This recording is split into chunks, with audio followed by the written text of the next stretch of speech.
नमस्कार मित्रांनो, पुणे महानगरपालिकेमार्फत विविध पदांसाठी वॅकन्सीज निघालेल्या आहेत। या ठिकाणी पगार जो आहे तुम्हाला 32,000 ते 35,000 रुपयाच्या दरम्यान पोस्ट वाईज दिला जाणार आहे। तुम्ही महिला असाल किंवा पुरुष असाल दोघे या ठिकाणी अर्ज करू शकता। या ठिकाणी अर्ज करण्यासाठी तुम्हाला कुठल्याही प्रकारची फीस पेमेंट करायची नाही। परीक्षा देखील तुमची या ठिकाणी घेतली जाणार नाही। अर्ज करण्याची शेवटची तारीख 26 डिसेंबर 2024 या ठिकाणी ठेवण्यात आलेली आहे। अधिक माहिती जी आहे या ठिकाणी तुम्हाला शैक्षणिक अर्थ या ठिकाणी काय लागणार आहे, वयमर्यादा काय असणार आहे, अर्ज तुम्हाला कशा प्रकारे सादर करायचे आहे, त्याचबरोबर इतर या ठिकाणी काय आवश्यकता तुम्हाला लागणार आहे, या संदर्भातील डिटेल माहिती आपण आजच्या व्हिडिओमध्ये बघणार आहोत। तर व्हिडिओ शेवटपर्यंत नक्कीच बघा। त्यातोगर मित्रांनो, आपण जर आपल्या रॉयल कॉर्नर यूट्यूब चॅनलवरती जर नवीन असाल तर रॉयल कॉर्नर यूट्यूब चॅनलला सबस्क्राईब करावं, बेल आयकॉन दाबायला विसरू नका। असेच नोकरी संदर्भातील नवीन अपडेट्स आपल्याला मिळत राहण्यासाठी। तर सुरू करूया मित्रांनो आजचा व्हिडिओ। तर मित्रांनो, आपण आलेलो आहे राष्ट्रीय आरोग्य अभियान यांच्यामार्फत जे ऑफिशियल नोटिफिकेशन निघालेलं आहे आरोग्य विभाग पुणे महानगरपालिका यांच्यासाठी, त्यावरती आपण आलेलो आहे। तर स्टेप बाय स्टेप सर्व काही माहिती आपण या ठिकाणी बघणार आहोत। तर या ठिकाणी सगळ्यात पहिली जी वॅकन्सी जी आहे गुणवत्ता आश्वासक कार्यक्रम समन्वयक या पदासाठी निघालेली आहे। या पदासाठी तुम्हाला दरमहा 35,000 रुपये इतके वेतन जे आहे दिलं जाणार आहे। या पदासाठी शैक्षणिक अर्थ जे आहे एनी मेडिकल ग्रॅज्युएट तुम्ही असाल, तुमचं MBBS झालेलं असेल, BAMS झालेलं असेल, BUMS झालेलं असेल किंवा BHMS झालेलं असेल किंवा PDS झालेलं असेल, सोबत तुमचं या ठिकाणी MPH MHA MBA in health care ॲडमिनिस्ट्रेशनमध्ये झालेलं असणं आवश्यक आहे। वयमर्यादा जी आहे तुम्हाला ओपन कॅटेगरीसाठी 18 ते 38 वर्षापर्यंतची आणि रिझर्व्ह कॅटेगरीसाठी 18 ते 43 वर्षापर्यंतची या ठिकाणी देण्यात आलेली आहे।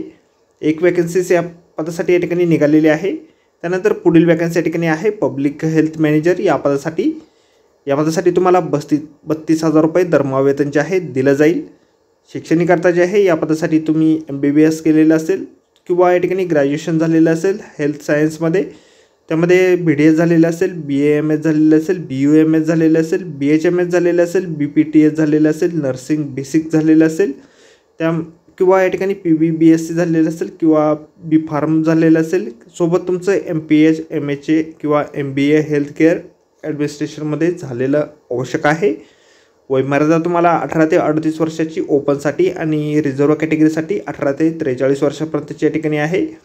एकूण या ठिकाणी 8 वॅकन्सीज या पदासाठी निघालेल्या आहे। या ठिकाणी अर्ज जे आहेत 11 डिसेंबर 2024 पासून सुरू झालेले आहेत आणि 20 डिसेंबर 2024 पर्यंत तुम्ही अर्ज जे आहे सादर करू शकणार आहात। ऑफलाईन पद्धतीने अर्ज तुम्हाला या ठिकाणी सादर करायचे आहे, त्यासाठीचा ॲड्रेस आपल्याला या ठिकाणी देण्यात आलेला आहे। इंटिग्रेटेड हेल्थ आणि family welfare society for Pune municipal corporation, survey number 717/3, बकरे ॲव्हेन्यू, गल्ली क्रमांक 7, कॉस्मॉस बँकेच्या समोर, भांडारकर रोड, पुणे या ठिकाणी तुम्हाला तुमचे ॲप्लिकेशन जे आहेत पाठवायचे आहेत।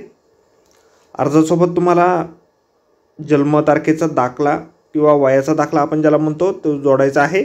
10वीची TC तुम्ही जोडू शकता, सनद जोडू शकता किंवा जन्म प्रमाणपत्र देखील या ठिकाणी जोडू शकता। त्याचबरोबर फोटो ID कार्ड आणि रहिवासी दाखला जोडायचा आहे। शैक्षणिक अर्थ प्रमाणपत्र म्हणजे शेवटच्या वर्षाची गुणपत्रिका तुम्हाला जोडायची आहे। रजिस्ट्रेशन प्रमाणपत्र जोडायचे आहे। अतिरिक्त शैक्षणिक अर्जाची कॉपी जी असेल ती देखील आपण जोडू शकता। MFC किंवा MCIC नोंदणी प्रमाणपत्र आपण जोडायचे आहे। नोंदणी नूतनीकरण देखील आपण जोडू शकता। अनुभव प्रमाणपत्र, जातीचे प्रमाणपत्र, उमेदवाराने अर्जात स्वतःचे नाव जे आहे ते लिहायचे आहे। सामाजिक प्रवर्ग, कोणत्या प्रवर्गातून अर्ज करू इच्छिता ते देखील आपल्याला व्यवस्थितपणे या ठिकाणी लिहायचे आहे। जन्मदिनांक, मोबाईल आणि ईमेल ID व्यवस्थित त्या ठिकाणी टाकायचा आहे। या ठिकाणी तुमची नियुक्ती जी आहे 11 महिने 29 दिवसासाठी या ठिकाणी असणार आहे। तर मित्रांनो, आजच्या व्हिडिओमध्ये एवढंच। व्हिडिओ जर आवडला असेल तर व्हिडिओला लाईक आणि शेअर नक्कीच करा। आपल्या रॉयल कॉर्नर यूट्यूब चॅनलला जर अद्याप आपण सबस्क्राईब केले नसेल तर आपल्या चॅनलला सबस्क्राईब करा, असेच नोकरी संदर्भातील नवनवीन अपडेट आपल्याला मिळत राहण्यासाठी। तर भेटूया मित्रांनो नोकरी संदर्भातील अशाच पुढच्या व्हिडिओमध्ये। धन्यवाद मित्रांनो।